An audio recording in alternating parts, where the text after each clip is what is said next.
Assalamualaikum warahmatullahi wabarakatuh. Salam sejahtera untuk kita semua.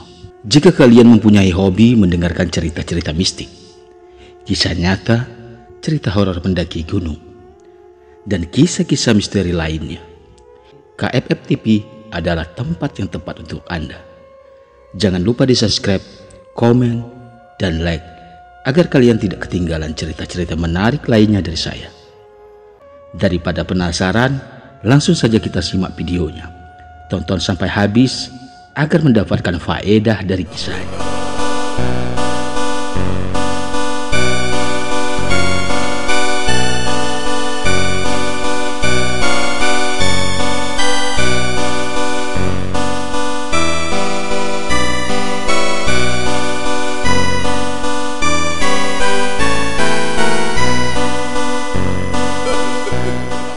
Bismillahirrahmanirrahim. Seingat saya tidak ada bagian dari potongan tubuh Marzan yang tertinggal di ladang. Tapi jika Pak Darso punya keyakinan tentang hal itu, kita bisa mencarinya lagi di sana. Memang waktu itu saya sempat curiga dengan suara percakapan seperti berbisik yang bersumber dari dalam hutan. Namun karena anggota masyarakat telah datang untuk mengevakuasi Marzan, saya abaikan suara tersebut, pungkasku.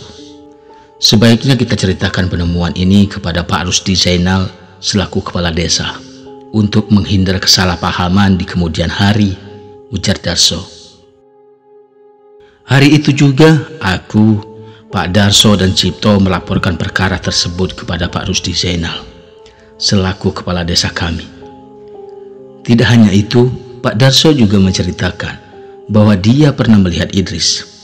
Kondisinya begitu memprihatinkan. Ia berlari ketakutan seperti dikejar hantu. Di mana terakhir kali kamu melihat Idris? Tanya Pak Rusdi Zainal. Di hutan di belakang desa. Saya sebenarnya hampir setiap hari di atas jam 10 malam mendengar teriakan minta tolong yang berasal dari hutan di belakang desa kita. Tapi saya tidak berani berspekulasi apakah itu suara manusia atau hantu, ujar Darso lagi. Aku yang juga pernah mendengar suara histeris minta tolong yang sama persis dengan pengalaman Pak Darso, turut serta memberi keterangan kepada Pak Rusdi Zainal.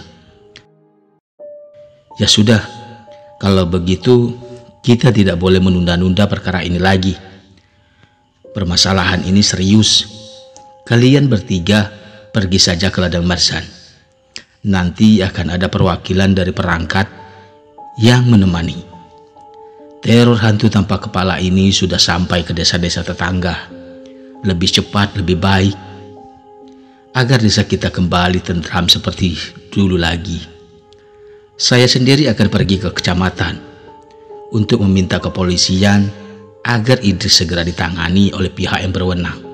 Percakapan kami berhenti karena tugas-tugas yang telah direncanakan. Secara ilmiah, tentu kami akan lebih mudah mencari bagian potongan tubuh Marzan. Karena tidak butuh waktu yang lama. Jasad mulai membusuk setelah beberapa hari kematian. Hal ini akan mengundang serangga serta bakteri untuk melakukan pembusukan. Tidak lama setelah itu, senyawa cadaverin dan furtesin keluar dari bangkai sebagai hasil dari aktivitas bakteri dan menyebabkan bau busuk. Namun nyatanya kami hanya menemukan tanah yang lembab akibat pembusukan. Tidak satu pun potongan organ tubuh Marzan atau tulang belulang yang kami temukan. Setelah meyakini di ladang Marzan tidak terdapat potongan sisa organ tubuhnya, fokus kami sekarang mengarah ke sungai kecil, tempat di mana Cipto berjumpa dengan hantu tanpa kepala itu tadi malam. Barangkali di sana kami mendapatkan jawaban dan bisa segera mengakhiri suasana mencekam ini. Di sini, iya di sini, ujar Cipto setelah tiba di pinggir sungai kecil itu. Waktu itu saya berdiri di sana dan hantu tanpa kepala itu berdiri tepat di sini, timpalnya. Letak sungai yang berlokasi di dalam desa memancing kehadiran warga. Mereka bertanya, apa yang kami cari di sungai kecil yang hampir kering itu. Aku hanya terdiam saat seorang warga bertanya sedang apa di sana. Jika salah satu di antara kami menjelaskan perihal yang sebenarnya, kabar ini pasti akan heboh. Takutnya perihal ini akan mencederai perasaan keluarga Marzan. Sebagai istri, Maryam pasti sangat terpukul bila mengetahuinya. Namun apa yang aku pikirkan beda halnya dengan Pak Darso. Beliau mengatakan tujuan kami dengan jujur. Alhasil, hari itu hampir semua warga berkumpul di tepi sungai. Beberapa ikut mencari, beberapa lainnya hanya datang sebagai penonton saja. Mengetahui bahwa kami mencari bagian tubuh Marzan, orang-orang yang datang bercerita tentang kejadian yang dialami mereka masing-masing. Dari cerita-cerita itu pula terkuak, ternyata hampir semua masyarakat desa kami pernah didatangi oleh sosok hantu tanpa kepala. Hal itu pula memaksa beberapa keluarga terpaksa harus menghabiskan malam di masjid. Karena menurut mereka, saat ini hanya masjidlah tempat yang teraman untuk melewati malam. Hari kian sore, walau dibantu banyak warga, nyatanya kami tak juga menemukan bagian potongan tubuh Marzan. Karena tidak menemukan hasil, pencarian terpaksa dihentikan. Bagaimana Pak? Ketemu enggak? Tanya Lastri tak kala aku sampai di rumah. Aku menghela napas panjang sebelum menjawab pertanyaannya. Walau dibantu warga, kami tidak juga menemukannya, Bu. Mungkin dugaan Pak Darso salah. Pak Darso itu sudah berpengalaman dengan hal-hal seperti itu, Pak. Beliau tidak mungkin salah, kata Lastri. Pak Darso manusia biasa seperti kita, Bu. Bukan malaikat. Bisa salah, bisa juga benar, ujarku. Ya sudah, Bapak siap-siap. Sebentar lagi mau maghrib, ujarnya lagi. Aku kemudian bersiap-siap untuk mandi. Namun karena saya dari tadi tidak melihat keberadaan Naomi, aku pun menanyakan kepada Lastri. Bapak kok tidak melihat Naomi? Tanyaku. Tidur di kamarnya. Mungkin dia kecapean, jawabnya. Kecapean? Tanyaku heran. Tadi Naomi ikut ibu panen sayur di kebun Pak Johari. Sayurnya bagus-bagus dan subur-subur. Padahal kebunnya tidak pasang pagar. Iya, namanya juga orang bernasib, Bu, ujarku. Padahal Sumatera terkenal oleh hutan lebat. Hewan-hewan perusak tanaman selalu siap siaga menghancurkan apa saja yang kita tanam. Kalau bicara soal Pak Johari, memang tidak ada habisnya. Banyak orang mengira dia memakai syarat berladang, makanya dia selalu berhasil panen. Tapi Bapak yakin orang sepertinya tidak akan melakukan sesuatu yang melanggar kodratullah. Ya sudahlah, Bapak mandi dulu, ujarku. Aku mengakhiri percakapan dengan Lastri, lalu kemudian menuju sumur untuk mandi. Sedangkan Lastri pergi ke kamar Naomi untuk membangunkannya, karena maghrib sebentar lagi tiba. Setelah selesai mandi, kami sekeluarga bersiap-siap untuk melaksanakan salat berjamaah di masjid. Hari ini luar biasa. Tidak seperti biasanya, jamaah membludak. Sampai-sampai beberapa makmum terpaksa harus membuat syaf di teras masjid. Subhanallah, hari ini masjid penuh. Jamaah membludak. Pemandangan yang luar biasa indahnya, ujarku dengan suara pelan. Namun ternyata ucapanku didengar oleh Cipto yang kebetulan berada di sebelah. Mas Bayu ketinggalan berita, ujarnya. Berita apa? Tanyaku. Mereka bukan hanya datang untuk melaksanakan salat, tapi ingin bermalam di sini, pungkas Cipto. Saya tidak mengerti apa yang kamu bicarakan, ujarku. Mereka tidak berani bermalam di rumahnya, takut diteror hantu Marzan. Ungkapan Cipto membuatku terkejut.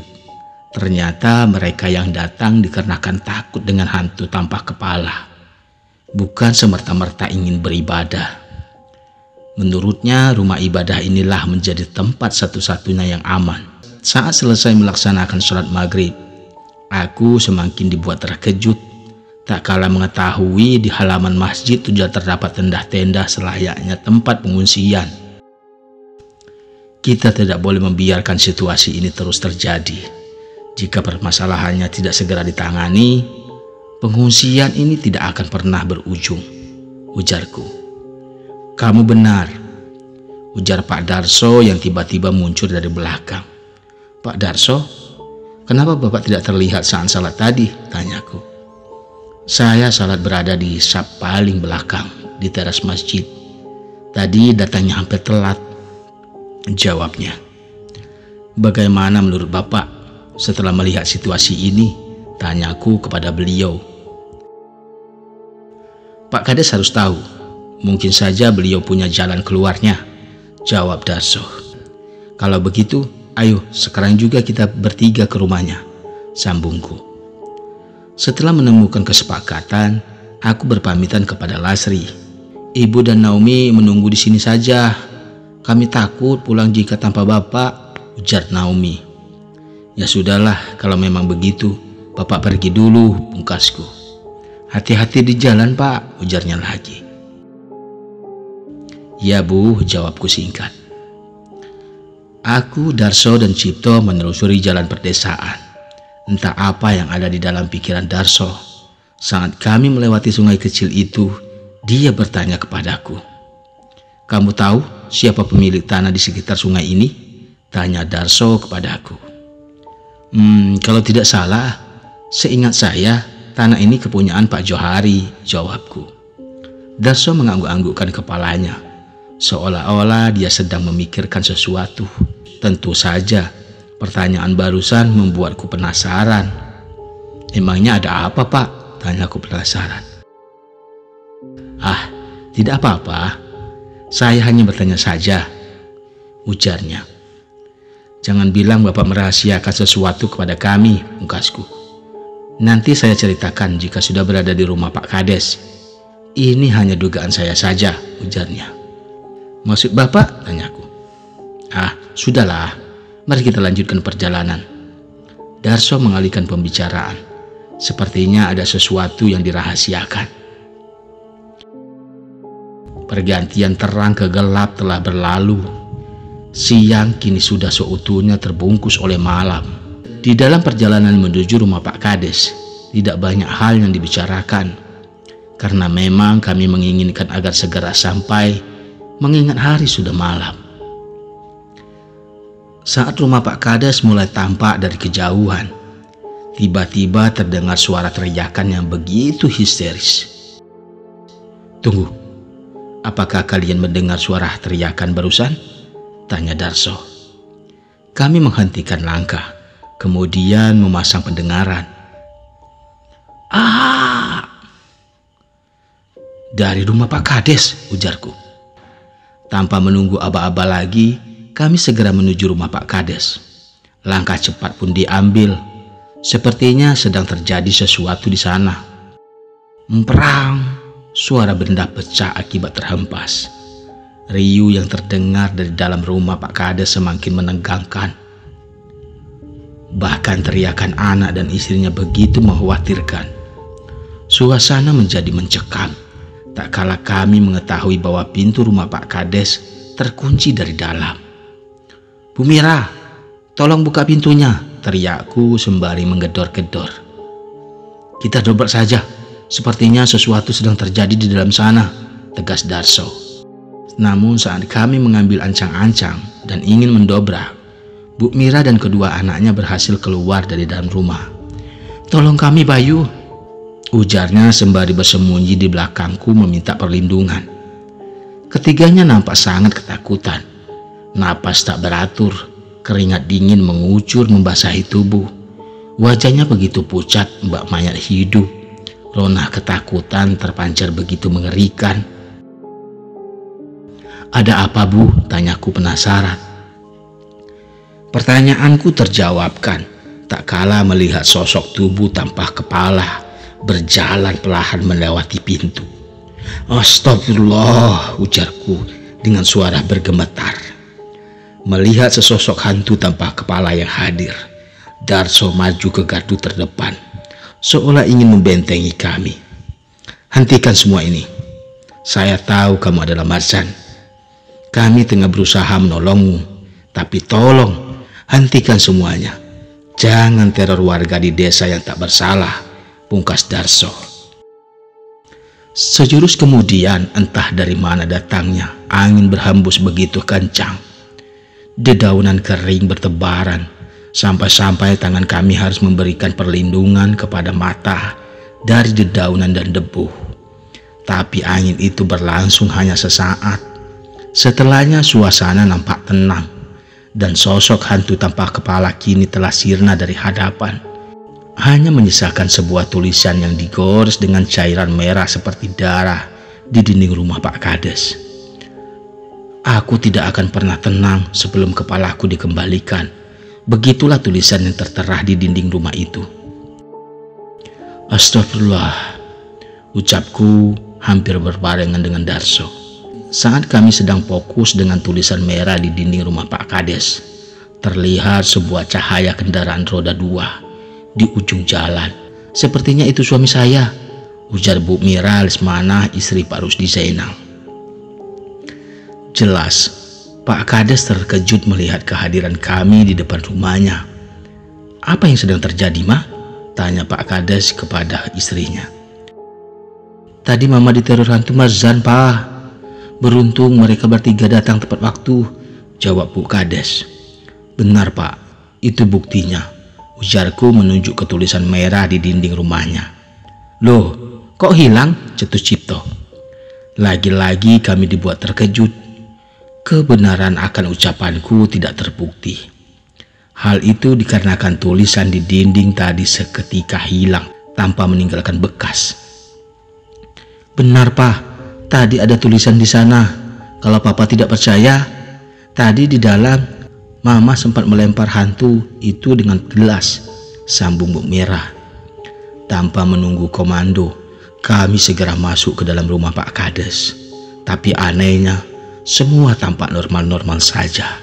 Tidak ada gelas pecah atau barang lainnya yang berserakan. Sudah, lupakan saja semua itu. Pak Darso, Bayu, dan Cipto, ada yang ingin saya bicarakan dengan kalian. Silakan duduk, ujar Pak Kades Rusdi Zainal. Nampaknya ada sesuatu yang serius ingin ia bicarakan dengan kami. "Tadi saya ke kecamatan. Ternyata Idris telah menyerahkan diri ke pihak yang berwajib," tutur Pak Kades. "Syukurlah kalau begitu. Mungkin dia sudah menyesali perbuatannya," sambungku. Saya juga sempat berbicara dengannya. Dari kesaksian Idris, di dalam pikirannya saat itu, yang dia bunuh adalah seekor babi hutan. Dia baru menyadari setelah Marzan telah selesai dimutilasi. Sejak kejadian itu, dia selalu dihantui perasaan bersalah. Setiap malam pula dia selalu diteror oleh sosok hantu tanpa kepala. Karena sudah tidak tahan diteror terus-menerus oleh hantu tanpa kepala, dia akhirnya menyerahkan diri. Jelas Pak Kades panjang. "Mudah-mudahan Idris mendapatkan ganjaran atas perbuatannya. Teror hantu tanpa kepala akan segera akhir," ujar Darso. "Semoga saja," sambung Pak Kades Rusdi. "Kami juga sebenarnya datang ke sini ingin meminta petunjuk Bapak," potongku. "Meminta petunjuk atas perihal apa?" tanya Pak Kades kepada kami. Di sini aku dan Darso bergantian memberi penjelasan. Kami juga memberitahunya bahwa tugas yang beliau berikan berakhir dengan hasil nihil. "Astagfirullah. Jadi semua warga memilih bermalam di masjid?" ujar Pak Kades seolah tak percaya dengan apa yang telah terjadi. "Benar, Pak," sambungku. "Ya sudah, kalau begitu kita langsung saja ke masjid," ujar Pak Kades. Pak Rusdi Zainal memang Kades tauladan, walaupun saat ini beliau baru pulang dari kecamatan. Dengan sigap tanpa harus beristirahat terlebih dahulu, dia langsung mengutamakan kepentingan rakyatnya. Malam kian larut, akibat semua warga meninggalkan rumah dan memilih bermalam di masjid. Desa kami menjadi sangat sepi Tak ubahnya dengan desa mati seperti kisah di film-film. Sungguh mencengangkan. Walaupun Pak Kades telah berusaha memberikan penjelasan kepada rakyatnya, namun warga masih enggan meninggalkan masjid. Menurut saya, biarkan malam ini warga bermalam di sini, Pak. Jika ketakutan telah menguasai mental, akan sangat sulit untuk menetralisirnya. Walaupun segala upaya telah kita lakukan, takut tetaplah takut, pungkas Darso kepada Pak Kades. Kamu memang benar. Saya sempat berpikir seperti itu juga. Ya sudah, kalian urus mereka. Jika butuh sesuatu, kasih tahu saya. Saya pulang dulu. Besok kita cari bersama-sama jalan keluarnya, sambung Pak Kades Rusdi. Perlu saya antar, Pak? Ujar Darso menawarkan diri. Tidak perlu, saya bisa pulang sendiri. Urus saja warga yang bermalam di sini. Jika perlu, buatkan lagi tenda-tenda darurat. Kalian bertiga saya tugaskan agar tetap melakukan ronda. Jangan sampai situasi ini dimanfaatkan oleh orang jahat. Pak Kades pun berlalu meninggalkan masjid. Sebenarnya masih ada yang ingin saya bicarakan pada Pak Kades, tapi nampaknya ini bukan situasi yang tepat, ujar Darso. Besok saja, kasihan, beliau belum sempat istirahat. Saya yakin pikiran Pak Kades pasti stres berat menghadapi masalah ini, sambungku. Iya, potong Darso. Bagaimana, Bu? Apakah Ibu mau pulang ke rumah? Tanyaku kepada Lasri. Iya, Pak, besok Ibu masih kerja di kebun Pak Johari, jawabnya. Aku berpamitan pada Darso dan Cipto untuk mengantar Lasri dan Naomi pulang ke rumah kami. Malam pun berlalu dengan damai. Mereka yang bermalam di masjid satu persatu mulai kembali ke rumah masing-masing tak kala fajar tiba. Keesokan harinya, aktivitas nampak normal. Matahari di ufuk timur memancarkan cahaya yang cerah, seolah ingin memberikan energi baik kepada umat manusia. Lalu lalang masyarakat seakan menggambarkan tak pernah terjadi sesuatu di desa tercinta ini. Padahal sejatinya desa kami sedang tidak baik-baik saja. Ibu pergi dulu, Pak, ujar Lasti berpamitan. Hari ini sama seperti kemarin. Naomi tetap memaksa untuk ikut Lasri bekerja. Walau telah dibujuk tapi tidak mempan. Dia masih kekeh ingin ikut ibunya bekerja di ladang Johari. Ya sudah, Naomi boleh ikut ibu, tapi janji jangan nakal, kataku padanya. Lasri pun berangkat menuju kebun Pak Johari. Sedangkan aku yang baru pulang dari ronda juga bersiap-siap untuk pergi bekerja sebagai penyadap karet. Rutinitas ini telah aku geluti semenjak kami memutuskan meninggalkan Pulau Jawa dan memilih menetap di Sumatera Selatan. Ladang Pak Johari dan kebun karet yang akan aku garap berbeda arah, makanya aku dan Lasri berangkat tidak berbarengan. Aku ayunkan langkah demi langkah menuju hutan belantara, ditemani siulan merdu tembang Jawa. 30 menit pun berlalu, langkah kaki terhenti tak kala tiba di kebun karet yang akan aku garap. Matahari berada tepat di atas kepala. Cuaca panas membuat baju basah oleh keringat. Alhamdulillah, akhirnya selesai juga, gumamku. Setiap selesai menyadap karet seperti biasa, aku pergi ke sungai untuk bersih-bersih. Maklum, bau karet cukup pekat jika tidak dibersihkan. Setelah dirasa cukup, aku akhirnya pulang ke rumah. Saat sampai di rumah, Lasri pun bercerita. Masa sih, Bu? Aku cukup terkejut mendengar cerita Lasri atas penemuannya di ladang Pak Johari hari ini. Iya, Pak, mana baunya menyengat. Tadi Ibu tahan, ujarnya lagi. Ibu bisa mengetahuinya dari mana? Tanyaku penasaran. Di dekat Ibu kerja ada patok kayu berwarna merah. Sepertinya kayu itu adalah patok perbatasan antara ladang Pak Johari dan kebun karet. Entah Ibu tidak tahu siapa pemiliknya? Terus desakku yang kian penasaran. Patok kayu tersebut digoyang-goyangkan oleh Naomi hingga lepas. Karena takut nanti ketahuan Pak Johari dan dimarahinya, ibu tanam kembali patok itu di tempat awalnya. Biar patoknya kuat, ibu tanam aja dalam-dalam. Semakin digali, bau busuk semakin pekat. Karena penasaran, ibu gali terus. Ternyata bau busuk itu berasal dari sebuah tempurung tengkorak. Menurut penjelasan Lastri, karena shock bercampur takut, buru-buru ia timbun kembali. Lastri semakin ketakutan, tak kala Pak Johari menghampirinya. Tanpa disadari karena gugup atas kehadiran Pak Johari, patok pembatas itu tertanam miring. Beruntung Pak Johari menyuruhnya membantu pekerja lainnya yang berada lebih jauh dari sana. Kata Lastri,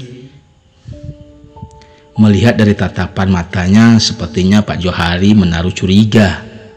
Seketika pembicaraanku dan Lastri terhenti, tak kala Naomi memberitahu bahwasanya di depan pintu masuk terdapat Pak Johari ingin bertamu.